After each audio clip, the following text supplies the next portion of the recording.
Mehsana Dudhsagar dairy માનસી Patel hall ખાતે આરોગ્ય મંત્રી ઋષિકેશ પટેલની ઉપસ્થિતિમાં રાજ્યકક્ષાનો હોમિયોપેથિક ગુજરાત એલાઇટ 2024 કાર્યક્રમ યોજાયો હતો। સમગ્ર ગુજરાતમાંથી 1200 જેટલા હોમિયોપેથિક ડોક્ટર તથા વિદ્યાર્થીઓ આ સેમિનારમાં જોડાયા હતા।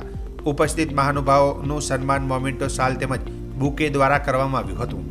ખાસ હોમિયોપેથિકમાં ડિગ્રી મેળવી સારા ગુણ મેળવનાર વિદ્યાર્થીઓનું મેડલ તેમજ પ્રમાણપત્ર આપી સન્માનિત કરવામાં આવ્યા હતા। હોમિયોપેથીના પ્રચાર પ્રસાર અને આવેલ નવીન સંશોધનોની નિષ્ણાત દ્વારા ચર્ચા કરવામાં આવી હતી। આ કાર્યક્રમના સ્પોન્સર તરીકે Sakalchand Patel university, Gokul global university તેમજ સ્વર્ણિયમ યુનિવર્સિટીની ભૂમિકા રહી હતી। આ કાર્યક્રમના કો સ્પોન્સર તરીકે વિવિધ હોમિયોપેથિક કોલેજોના પ્રતિનિધિ ઉપસ્થિત રહ્યા હતા। Doctor KC Poriya, HNG university north Gujarat university પાટણે જણાવ્યું હતું કે બદલાતી જતી જીવનશૈલીમાં આરોગ્ય ખૂબ ફેરફાર થયા છે અને તેના કારણે ઘણા રોગોથી ઘેરાતા જાય છે। ત્યારે હોમિયોપેથી એવી બ્રાન્ચ છે કે જે દર્દીઓ માટે ફાયદાકારક પુરવાર થઈ છે। હોમિયોપેથી ખૂબ અસરકારક છે। આ ફિલ્ડના ડોક્ટર બન્યા પછી કન્વર્જન્સ ઓફ સાયન્સનો ઉપયોગ કરીને આગળ વધવું જોઈએ। ઋષિકેશ પટેલ, આરોગ્ય મંત્રી, હોમિયોપેથી એલાઇટ કાર્યક્રમમાં જણાવ્યું હતું કે સામાન્ય રીતે હોમિયોપેથીની વાત એટલે હોમિયોપેથી અને એલોપેથીની વાત આવે તો તેમાં જીવનશૈલી માટે આયુર્વેદ અને હોમિયોપેથી છે। જીવન તંદુરસ્ત માટે આ બંને મહત્વના છે। બે પ્રકારના ઇલાજ થાય છે, કામ ચલાવ અને કાયમી ઇલાજ થાય છે। હોમિયોપેથી કાયમી ઇલાજ છે અને જ્યાં જરૂર પડે ત્યાં એલોપેથી ઉપયોગ કરવો જોઈએ।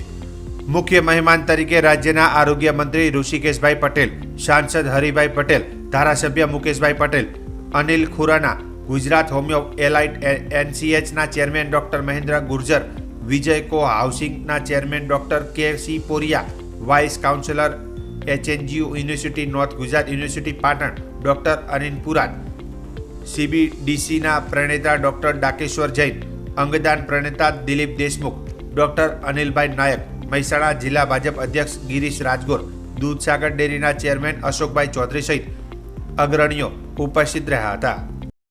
હોમિયોપેથીની વાત થાય એટલે આપણા ત્યાં બે પદ્ધતિ, એક એલોપેથી સિવાય આયુર્વેદિક અને હોમિયોપેથિક પદ્ધતિ। આયુર્વેદિક પ્રાચીન અને અર્વાચીન, હોમિયોપેથી અને એલોપેથી, આ બંને વ્યવસ્થાઓ માણસનું જીવન તંદુરસ્ત જાય અને તંદુરસ્ત જીવન જીવવા માટેની જે ટિપ્સ આના થકી આપણને મળતી હોય છે, એમાં આયુર્વેદ જીવવાની તમામ પરિસ્થિતિઓ નિરામય જીવન કેવી રીતે રહે અને સાથે જીવન સંબંધિત જે રોગો છે એ રોગો માટેની અક્ષીર જો કોઈ પ્લેટફોર્મ હોય તો આયુર્વેદ અને હોમિયોપેથી છે। પરંતુ નીટના માર્ક્સ આવે એટલે પહેલી એલોપેથી પસંદ થાય, બીજી આયુર્વેદિક પસંદ થાય અને ત્રીજા નંબરે આપણે હોમિયોપેથી, કારણ કે આગળ ડોક્ટર લખાવો હોય છે। એટલે સ્વાભાવિક ક્યાંક ને ક્યાંક સેકન્ડ અને થર્ડ નંબરના પ્રેફરન્સીસમાં આપણું જે પ્લેટફોર્મ છે, આપણને જે પ્લેટફોર્મ મળ્યું છે એ પ્લેટફોર્મનું માન કેવી રીતે વધે, તમે જે પ્રેક્ટિસ કરી રહ્યા છો એ પ્રેક્ટિસ જનભોગ્ય કેવી રીતે બને, લોકોની અંદર કેવી રીતે વધુમાં વધુ પ્રસાર અને પ્રચાર થાય અને એ પ્લેટફોર્મનું સન્માન વધારવાનું કામ એ આપણે સૌ જ કરી શકીએ। સ્વાભાવિક હોમિયોપેથિક હોય કે ઇલાજ, તમે બધા પરમેનન્ટ ઇલાજ વાળા ડોક્ટરો છો। કોવિડની અંદર પણ ગુજરાત રાજ્ય પહેલું એવું બન્યું કે હોમિયોપેથિક સારવારને અનુમતિ આપી અને એના માટેના કોવિડ કેર સેન્ટરો પણ બનાવ્યા। આર્સેનિક આલ્બમ રોગ પ્રતિકારક શક્તિ માટે તમે બધાએ જે કામ કર્યું, ગુજરાતને કોવિડ સામે લડવા માટે કેવળ એલોપેથી એટલું જ નહીં, પરંતુ આયુર્વેદ, હોમિયોપેથ, આ તમામે તમામ નિષ્ણાતોએ, તમામ ડોક્ટરોએ ખૂબ મહત્વનું યોગદાન આપ્યું છે।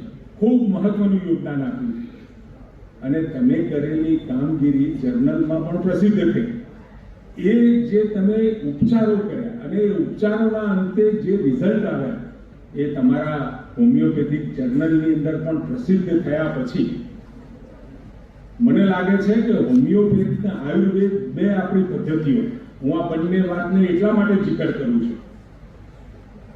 શતાયુ શરદ જીવન આપણે જે વર્ષો જૂની ઋષિ મુનિઓ અને ગુરુકુળો સ્થપાયા હતા ત્યારે જે આશીર્વાદો આપવામાં આવતા હતા 100 વર્ષ જીવવાના આયુર્વેદ પદ્ધતિને આધારિત હતા, પરંતુ પ્રાકૃતિક ચિકિત્સા અને જે તમારા હોમિયોપેથિકના કન્ટેન્ટ મારે ડોક્ટર ખુરાના સાહેબે વાત કરી હતી એ તમામે તમામ પ્રાકૃતિક છે.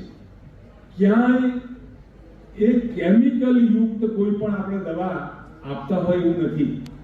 2 કલાક પૂછપરછ કરી, 2 કલાક પૂછપરછ કર્યા પછી જે એમને દવા સજેસ્ટ કરી, આજે માઇગ્રેન તે મારી દીકરી બની ગઈ છે. પોતે પોતાનું સન્માન વધારવા માટે સરકાર મદદ કરે, સમાજ પણ એની એક્સેપ્ટેબિલિટી, એની સ્વીકાર્યતા સમાજની અંદર કેવી રીતે વધે. આજે આ સેમિનાર જે છે એ અમે હોમિયોપેથિક કાઉન્સિલ અને નેશનલ કમિશન ફોર હોમિયોપેથી દ્વારા અમે આ આયોજિત કર્યું છે. આપણે આખા ગુજરાતમાંથી જેટલા બધા હોમિયોપેથ ડૉક્ટર્સ છે એ ડૉક્ટર્સ બધા આજે આવ્યા છે અને અહીંયા આપણે મહેસાણામાં આજે જે પ્રોગ્રામ કર્યો એ આપણે જે આપણો NCHના ચેરમેન છે શ્રી ખુરાણાજી અને આપણે જે પ્રોપર મહેસાણાના ડૉક્ટર પિનાકીન ત્રિવેદી સાહેબ છે એમને ત્યાંથી મને કહેવામાં આવ્યું કે ભાઈ આપણે આવો એક પ્રોગ્રામ કરીએ છીએ. મેં કહ્યું સાહેબ અમારે CME કરવાની છે. એ કે કંઈ નહીં, આપણે 2 જણા મળીને CME પ્લસ આપણો ABDMનો પ્રોગ્રામ આજે આપણે કરી નાખીએ. તો આપ જોઈ રહ્યા છો કે કેટલા લગભગ 1000થી 1200 ડૉક્ટર અંદર હોલમાં બેઠા છે અને આ પ્રોગ્રામ ચાલુ જ છે અત્યારે.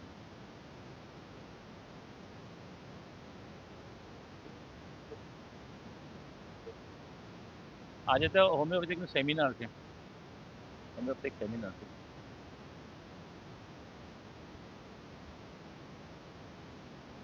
હોમિયોપેથિક સેમિનારમાં વિવિધ પ્રકારના હોમિયોપેથીનો વિકાસ થાય એ દિશામાં અમે આજના કાર્યક્રમો રાખેલા છે. સ્ટુડન્ટો વધારેમાં વધારે હોમિયોપેથી વિશે જાણે અને એમના કાયદાઓ પણ જાણે એ વિશેના અમુક અમે સેશન રાખેલા છે. ગુજરાતના પ્રખ્યાત સ્પીકર એવા રાજકોટથી અમારી વચ્ચે ઉપસ્થિત છે. દરેક સ્ટુડન્ટને હોમિયોપેથી વિશે પૂરતું જ્ઞાન આપશે અને હોમિયોપેથી ક્લિનિકલ એસ્ટાબ્લિશમેન્ટ હમણાં નવું આવેલું છે એના વિશે પણ નવા સ્ટુડન્ટો અને બીજી સ્ટુડન્ટને જ્ઞાન આપવામાં આવશે. અત્યારે અમારા રજિસ્ટ્રેશન 1100નું હતું અને ઉપસ્થિત 1050 ડૉક્ટર મિત્રો અત્યારે ઉપસ્થિત છે. પૂર્વ આખા ગુજરાતમાંથી વધારે મધ્ય ગુજરાતના પાર્ટિસિપન્ટો ઉપસ્થિત છે. 24/11/2024ના રોજ મહેસાણા ડેરી હોલ ખાતે એક મેગા ઇવેન્ટ જેનું નામ છે ગુજરાત હોમિયો ઇલાઇટ 2024, જેની અંદર આપણા જેટલા પણ ગુજરાતના રજિસ્ટર્ડ પ્રેક્ટિશનર્સ છે એ દરેકે પ્રેક્ટિશનર્સની જોડે રાખી અને સૌથી વધારે નોર્થ ઝોનની જેટલી પણ કોલેજીસ છે, ફેકલ્ટી છે, PG સ્ટુડન્ટ્સ છે, તો એ બધાને અહીંયા આગળ ઇવેન્ટ્સમાં આપણે આમંત્રિત કર્યા છે. એસોસિએશન હમાઈ, ફેડરેશન એસોસિએશન અને દરેક હોમિયોપેથિકના જે લીડર્સ છે જેને આપણે અહીંયા આમંત્રિત કર્યા છે. આ પ્રોગ્રામનો મુખ્ય હેતુ છે કે જે ABDM આપણા પ્રધાનમંત્રી શ્રી નરેન્દ્રભાઈ મોદી જે આયુષ્યમાન ભારત ડિજિટલ મિશન અંતર્ગત જે પ્રોગ્રામ લઈને આપણને લોન્ચ કર્યો હતો, તો એના વિશે દરેકને માહિતગાર કરાવવા અને એનું રજિસ્ટ્રેશન વધુમાં વધુ ડૉક્ટર કરે એ આશા સાથે આ એક ABDMનું સેશન પણ અમે અહીંયા આગળ યોજ્યું છે. અને આ પ્રોગ્રામની અંદર ક્લિનિકલ એસ્ટાબ્લિશમેન્ટ એક્ટની જોગવાઈ પણ અહીંયા કરેલી છે અને અમારા જે CMEના જે સ્પીકર છે ડૉક્ટર BM વિઠલાની સાહેબ, જે હોમિયોપેથીની અંદર homeopathic management in acute disease જેની ઉપર વિશેષ ચર્ચા કરવામાં આવ્યા છે અને અહીંયા 1200થી વધારે હોમિયોપેથિક પ્રેક્ટિશનર્સ, PG સ્ટુડન્ટ્સ અને ફેકલ્ટી આ ઇવેન્ટની અંદર હાજર રહ્યા છે.